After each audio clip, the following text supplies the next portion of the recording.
आज जयपुर की सड़कों पर संग्राम छिड़ गया। बैरिकेड्स पर चढ़ते विधायक, पुलिस से धक्का मुक्की करते कार्यकर्ता और सड़क पर बेहोश होती महिला नेता।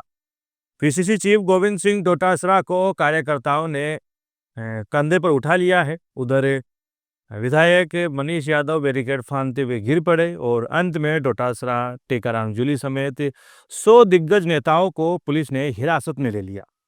वहां मौजूद हमारे ग्राउंड रिपोर्टर सद्दाम ने जो देखा वो हालात बेकाबू थे। आखिर कांग्रेस को आज इतना गुस्सा क्यों आया और इस सड़क संग्राम का राजस्थान की राजनीति पर क्या असर पड़ने वाला है। नमस्कार, मैं हूं आपके साथ सलमान पठान और आप देखना शुरू कर चुके हैं रोयल पत्रिका। आज हम करेंगे जयपुर में हुए कांग्रेस के इस हल्ला बोल का पूरा विश्लेषण। सबसे पहला सवाल, आखिर ये बवाल हुआ क्यों?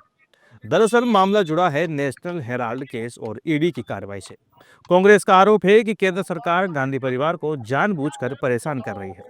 कांग्रेस नेताओं का कहना है कि सुप्रीम कोर्ट ने स्थिति साफ कर दी है कि ईडी का केस नहीं बनता, फिर भी एजेंसियों का दुरुपयोग कर विपक्ष की आवाज दबाई जा रही है।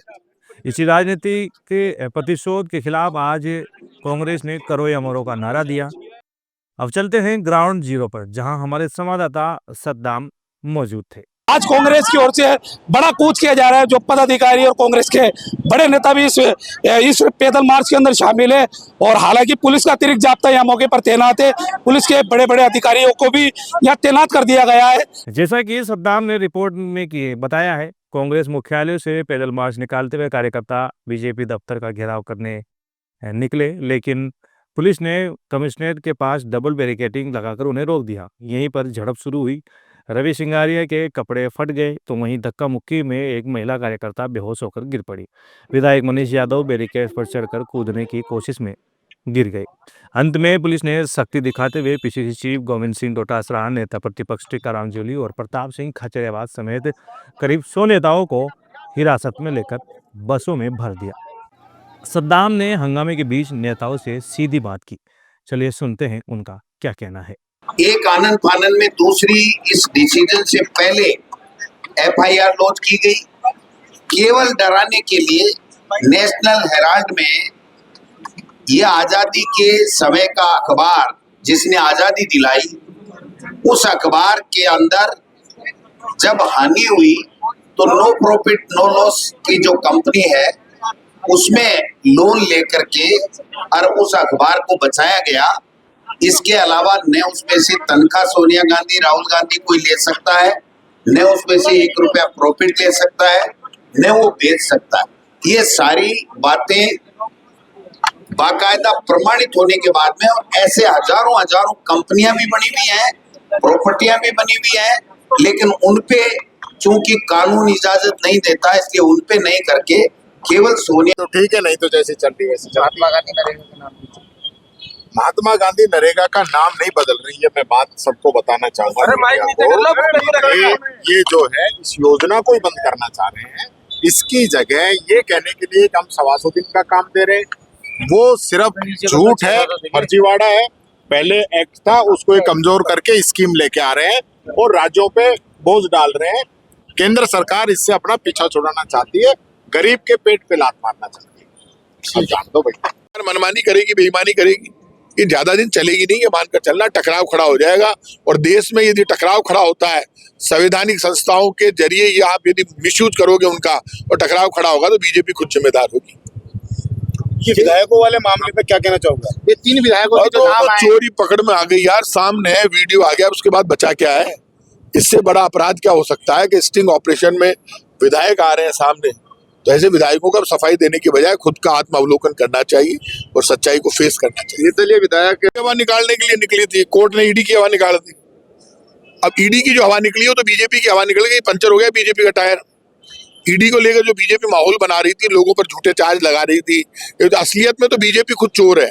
भारतीय जनता पार्टी की सरकार के तमाम नेता घोटाले कर रहे हैं, बेईमानी कर रहे हैं, मनमानी कर रहे हैं और लोगों को डरा रहे हैं ईडी के नाम पर। तो आप ईडी के नाम पर कब तक डराओगे?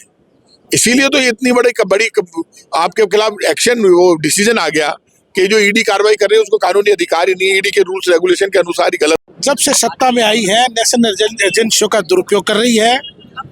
ईडी, सीबीआई आईबी हिंदुस्तान में 1947 देश आज़ाद हुआ जब से है, लेकिन कांग्रेस ने कभी भी सरकारी एजेंसियों का दुरुपयोग नहीं किया। भारतीय जनता पार्टी का पहला काम यही है। आप पिछले दिनों देख रहे होंगे कि ईडी के नाम पे सोनिया गांधी जी को, राहुल गांधी जी को नेशनल हेराल्ड के मुद्दे के ऊपर 56 घंटे तक उनसे पूछताछ की और सुप्रीम कोर्ट ने उनकी याचिका को रद्द किया है। इससे बड़ी डूब मरने की कोई बात नहीं हो सकती। मैं तो यही कह सकता हूँ कि भारतीय जनता पार्टी मंदिर मस्जिद के मुद्दों को छोड़कर, ईडी और सीबीआई और आईबी के मुद्दों को छोड़कर कांग्रेस के साथ एक बार डिबेट करे। हमारे नेता राहुल गांधी जी ने कहा है, क्या मेरे साथ एक बार गृह मंत्री जी डिबेट करने के बैठिए तो सही। जिस देश का प्रधानमंत्री कभी प्रेस कॉन्फ्रेंस कर संबोधित नहीं करता है, इससे डूब मरने की कोई बात नहीं हो सकती।